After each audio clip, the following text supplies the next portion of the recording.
you're in a multiple offer situation, and I just won one for my client just recently, the one thing I can bank on always hearing from my buyer is, what is the other offer? How much is it?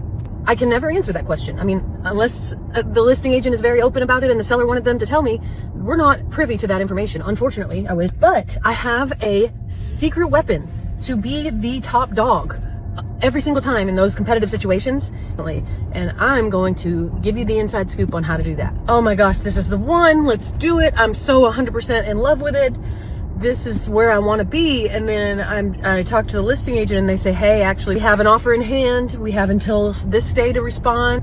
I, first of all, will start asking the listing agent, what is the most important to your seller? Is it, obviously, most of them say it's the dollar signs, money, of course. Is there something else? Like maybe a short inspection period, maybe quick close, maybe you want a longer closing. Get information specifically about that seller, what's important to them, instead of just saying, hey, put your best foot forward, give it all you got, and just hope it's higher than everybody, but then worry about, like, what if it's too high? What if it's like way out of the park? Don't worry, I got you. I have a secret weapon. It is called an escalation clause. So basically what this escalation clause does is we'll offer an amount, usually it's around list price, and I ask my buyer, what is the number that if you heard somebody else won this house at that number, that you would say, oh my gosh, I would have paid that? Where does that stop? What number is that? Think about that number, and I will make sure that if that number is the highest number out of any offers they get, that we're going to win that offer without overpaying.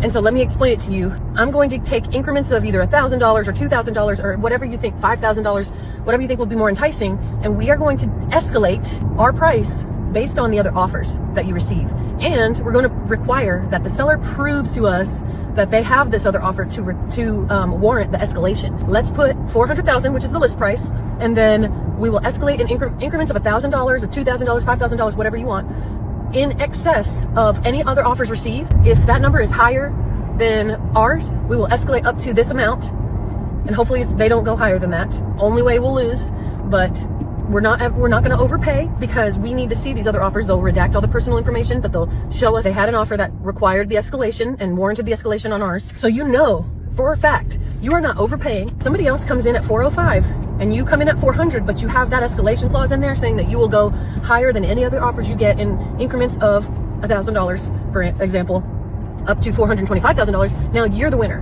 Now you're at 406 and you win. There's so many little ways we can be very competitive, and I have a pretty good track record of winning. So make sure your agent knows how to be very competitive, because we're seeing multiple offers right now. This is not a drill.